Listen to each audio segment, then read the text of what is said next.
Hi ಎಲ್ಲ ಎಲ್ರಿಗೂ ನಮಸ್ಕಾರ. ರಚನಾ ಕ್ರಿಯೇಟಿವ್ ಕುಕಿಂಗ್ ಚಾನಲ್ಗೆ ಸ್ವಾಗತ. ನಾನಿವತ್ತು ಹೊಸ ವರ್ಷಕ್ಕೆ ಅಂತ ಹೇಳ್ಬಿಟ್ಟು ಬಾದಾಮಿ ಮತ್ತು ಗೋಡಂಬಿನ ಉಪಯೋಗಿಸ್ಕೊಂಡು ಒಂದು ಬರ್ಫಿ ಮಾಡ್ತಾಯಿದ್ದೀನಿ. ತುಂಬ ಸಿಂಪಲ್ಲು, ಒಂದು 15ರಿಂದ 20 ನಿಮಿಷದಲ್ಲಿ ಇದು ಮಾಡ್ಕೊಂಬಿಡ್ಬೋದು. ನೋಡೋಣ ಬನ್ನಿ ಹೇಗೆ ಮಾಡೋದು ಅಂತ.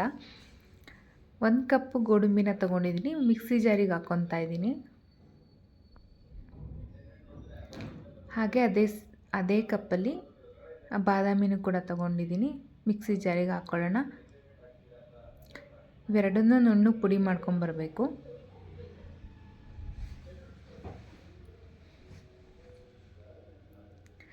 ಈಗ ಪುಡಿ ಕೂಡ ರೆಡಿಯಾಗಿದೆ, ನೀವಿಲ್ಲಿ ನೋಡ್ಬೋದು. ಇಷ್ಟ ಆದರೆ ಸಾಕಾಗುತ್ತೆ. ಇದು ಯಾಕೆ ಈ ಥರ ಇದೆ ಅಂತಂದರೆ, ಬಾದಾಮಿ ಮತ್ತು ಗೋಡಂಬಿಲಿ ಎಣ್ಣೆ ಅಂಶ ಇರುತ್ತಲ್ಲ, ನಾವು ಗ್ರೈಂಡ್ ಮಾಡಿದಾಗ ಅದು ಬಿಟ್ಕೊಳುತ್ತೆ. ಈ ಥರ ಇದ್ದರೆ ಸಾಕು, ಇಷ್ಟಿದ್ರೆ ಸರಿಯಾಗುತ್ತೆ.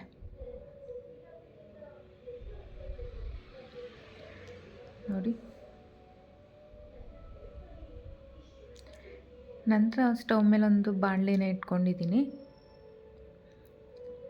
1 ಕಪ್ಗಿನ ಒಂದು 2-3 ಸ್ಪೂನ್ ಕಮ್ಮಿನ ಸಕ್ಕರೆ ತೊಗೊಂಡಿದ್ದೀನಿ.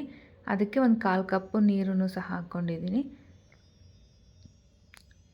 ಒಂದೆಳೆ ಪಾಕ ಇನ್ನೇನು ಬರ್ತಾಯಿದೆ ಅನ್ನುವಾಗ ನಾವು ಪೌಡರ್ನ ಹಾಕ್ಕೊಬೇಕಾಗತ್ತೆ.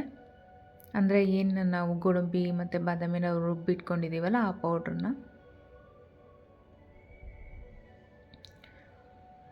ನೋಡಿ ಬರ್ತಾಯಿದೆ. ಸಕ್ಕರೆ ಎಲ್ಲ ನೀಟಾಗಿ ಕರಗಿದೆ.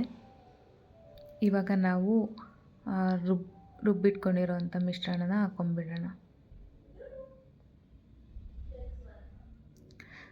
ಒಂದು ಏನಂದರೆ, ನಾವು ಈ ಥರ ಸ್ವೀಟ್ಸ್ ಮಾಡಬೇಕಾದ್ರೆ ನಾನ್ ಸ್ಟಿಕ್ ಉಪಯೋಗಿಸ್ಕೊಂಡ್ರೇ ಒಳ್ಳೆಯದು ಅಂತ ಹೇಳ್ತೀನಿ. ಯಾಕಂದರೆ ಈ ಸ್ಟೀಲು ಬೇಗನೆ ಅದು ತಳ ಇಟ್ಕೊಂಡ್ಬಿಡುತ್ತೆ, ನಾವೆಷ್ಟೇ ಕೇರ್ಫುಲ್ಲಾಗಿ ಮಾಡಿದ್ರೂ.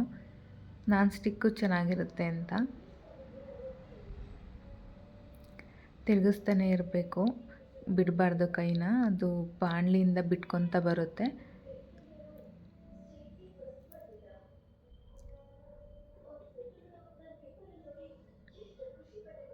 ನಾನಿವಾಗ ಇದಕ್ಕೆ 1 ಸ್ಪೂನು ತುಪ್ಪನ ಹಾಕ್ಕೊಂಡಿದ್ದೀನಿ.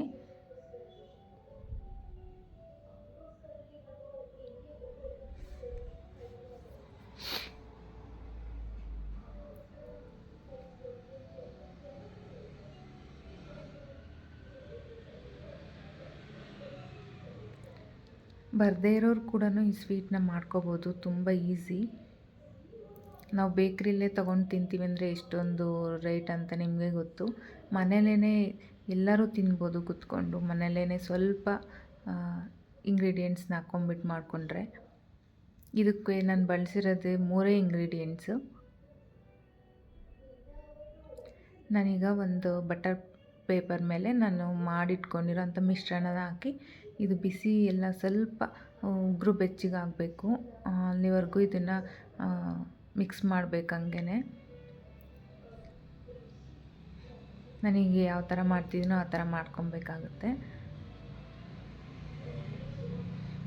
ಈಗ ನಾನು ಅದನ್ನೆಲ್ಲ ಒಂದು ಉಂಡೆ ಮಾಡಿಕೊಂಡು ಅದೇ ಬಟರ್ ಪೇಪರ್ ಮೇಲೆ ನಾನು ಲಟ್ಟಣಿಗೆಯಿಂದ ಲಟ್ಟಿಸ್ಕೊತಾ ಇದ್ದೀನಿ. ನನಗೆ ಯಾವ ಥರ ತಿಕ್ನೆಸ್ ಬೇಕು ಅಷ್ಟಕ್ಕೆ ನಾವು ಇದನ್ನು ಒಸ್ಕೊಬೇಕಾಗುತ್ತೆ. ಯಾವ್ದಾದ್ರು ಶೇಪ್ ಬರಲಿ ಪರವಾಗಿಲ್ಲ, ನಾವು ಆಮೇಲೆ ಎಡ್ಜಸ್ನ ಕಟ್ ಮಾಡಿಕೊಂಡು ನಮ್ಗೆ ಯಾವ ಶೇಪ್ ಬೇಕೋ ಆ ಶೇಪಿಗೆ ನಾವು ಕಟ್ ಮಾಡ್ಕೊಬೋದು. ನಾನು ಇಷ್ಟು ತಿಕ್ನೆಸ್ಸಾಗಿ ನಾನು ಮಾಡ್ಕೊಂಡಿದ್ದೀನಿ. ಎಡ್ಜಸ್ ಎಲ್ಲ ಕಟ್ ಮಾಡ್ಕೊಂಬಿಡ್ತೀನಿ, ನಾವು ಆಮೇಲೆ ಶೇಪ್ ಮಾಡ್ಕೊಳಕ್ಕೆ ಈಸಿ ಆಗುತ್ತೆ ಅಂತ. ನನಗೆಲ್ಲ ಕಟ್ ಮಾಡ್ಕೊಂಡು ಈ ಥರ ಬಂದಿದೆ. ಈಗ ನಾನು ಇದನ್ನ ಸ್ಕ್ವೇರ್ ಮಾಡ್ಕೊಂಬಿಡ್ತೀನಿ. ಎಲ್ಲ ಸ್ಕ್ವೇರ್ ಪೀಸಸ್ಸಾಗಿ ಮಾಡ್ಕೊತೀನಿ. ನೀವು ಡೈಮಂಡ್ ಬೇಕಾದ್ರೂ ಮಾಡ್ಕೋಬೋದು, ರೆಕ್ಟ್ಯಾಂಗಲ್ ಬೇಕಾದ್ರೂ ಮಾಡ್ಕೋಬೋದು. ಯಾವ ಥರ ನಮ್ಗೆ ಯಾವ್ದು ಇಷ್ಟನೋ ಅದು ಮಾಡ್ಕೊಬೋದು.